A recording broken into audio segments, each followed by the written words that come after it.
थे। ये हमारा नाला तुम्हारा वेल हनुमान नगर देख रहे, हर तरफ पानी है।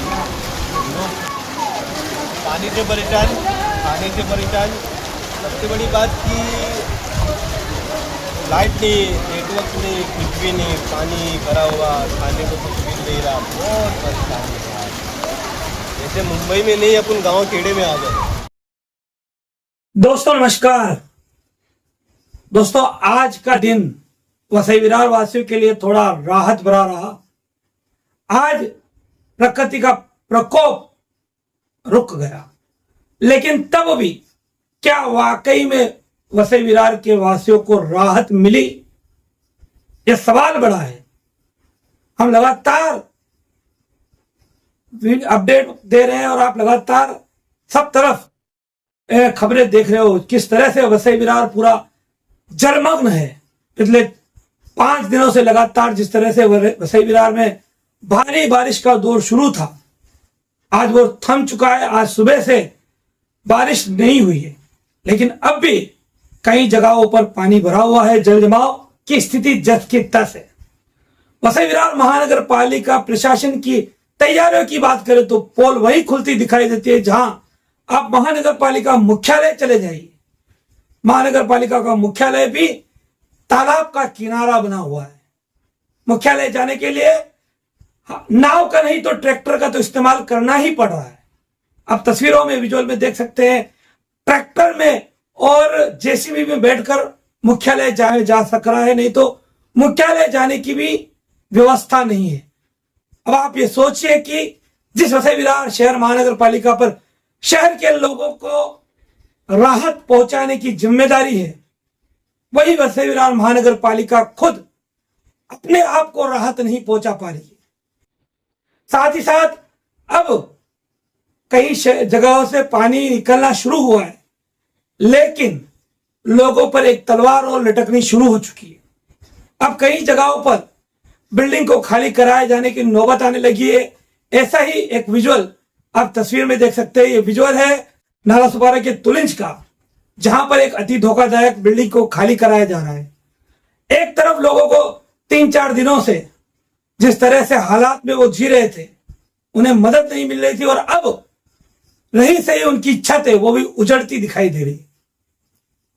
वसई का मधुबन क्षेत्र जहां बड़े बड़े टावर बनाए गए हैं, और यकीन मानिए यही टावर क्या यही टावर तो इस वसई विरार को डुबाने के लिए जिम्मेदार नहीं है? एक बड़ा सवाल है, क्योंकि वसई का मधुबन क्षेत्र जो सॉल्ट पेन से लग कर रहा और वहीं से होकर बड़े बड़े नाले गुजरते थे, उन नालों को पूरी तरह से तबाह कर दिया गया है। बड़े बड़े 20 माला से अधिक के टावर वहां बनाए गए हैं। आज वहां की हालत यह है कि वहां पर गाड़ियां पानी में इस तरह इस कदर बह रही है कि मानो कोई खिलौने की कार बह रही हो। यही हाल वसई वेस्ट में और नाला सुपारा वेस्ट को जोड़ने वाले जो नया रोड बन रहा है उसकी भरनी करने की वजह से भी हुआ, ऐसा प्रतीत हो रहा है। आप एक बात गौर कीजिए कि वसई विरार में किसी नदी का नाले का उफान नहीं आया, तो फिर बाढ़ कैसे आई? नाले या नदी का उफान आए और बाढ़ आए तो एक अलग बात है, लेकिन अगर शहर का पानी ही नहीं निकल पाए तो इसे क्या ही कहा जाए। इसमें पूरी तरह से भ्रष्ट प्रशासन जिम्मेदार है। पूरी तरह से अनाधिकृत माटी भराव करने वाला, अनाधिकृत बांध काम करने वाला जो लॉबी है वो जिम्मेदार है। अब समय आ गया कि इनके खिलाफ मजबूती से खड़े होकर आवाज उठाने का। 2017 में जिस कदर हालात खराब हुए थे, उससे भी बदतर हालात अब 2026 में हुए हैं। इन 7 सालों में भी हमने सबक नहीं लिया है। यह अपने आप में एक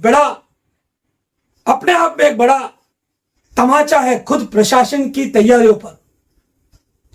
साथ ही साथ नेशनल डिजास्टर सिस्टम की भी यहां पूरी पोल खुलते दिखाई दी। वसई विरार में, पूरे वसई विरार में जिस कदर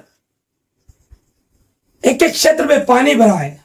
उस हिसाब से हमने आगे की वीडियो में भी कहा है कि जो तैयारियां है वो ऊंट के मुंह में जीरे के समान है। न ही कोई एनडीआरएफ की टीमें तैनात दिखी, न ही अग्निशमन दल की जो टीमें होनी चाहिए पर्याप्त मात्रा में उतनी टीमें दिखाई दी। अब भी लोग परेशान हैं, घरों में से पानी निकाल रहे हैं।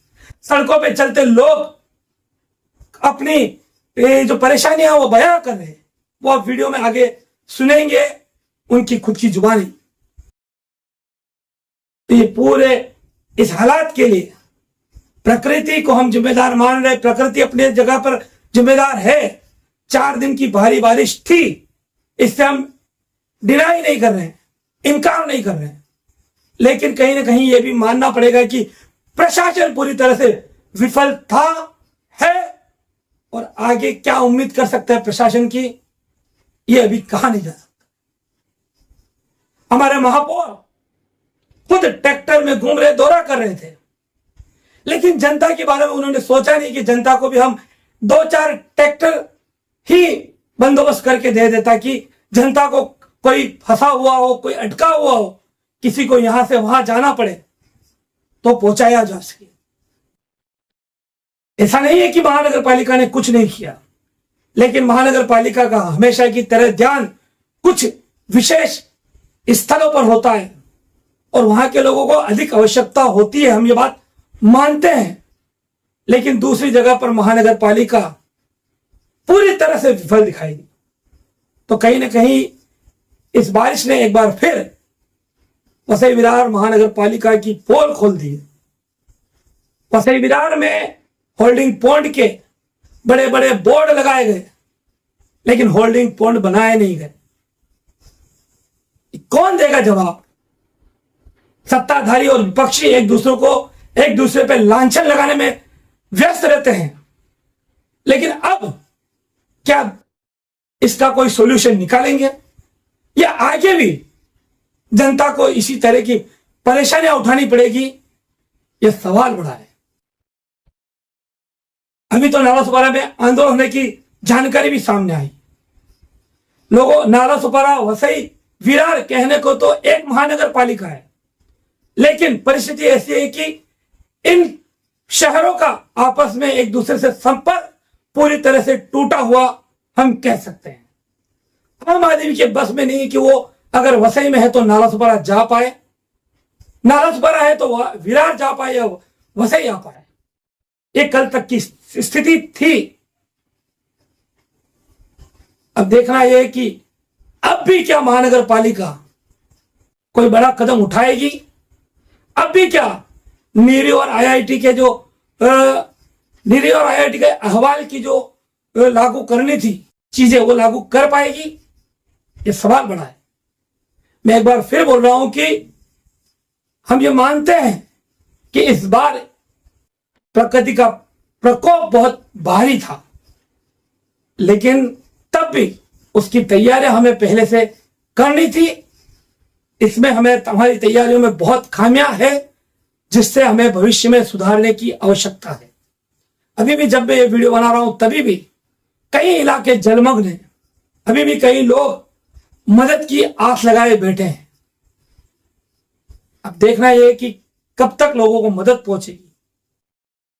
कहीं बिजली नहीं, कहीं पानी नहीं, पीने के पानी के लिए तक लोग तरस रहे, कहीं पे भोजन नहीं। इन 4 दिनों में वसई विरार ने बहुत कुछ है। तो फिलहाल इस वीडियो में इतना ही। नमस्कार, जय हिंद, जय महाराष्ट्र। हमारे चैनल सैफ न्यूज लाइव पर अपने व्यापार और सेवा से संबंधित विज्ञापन प्रसारण हेतु दिए गए मोबाइल नंबर पर संपर्क करें।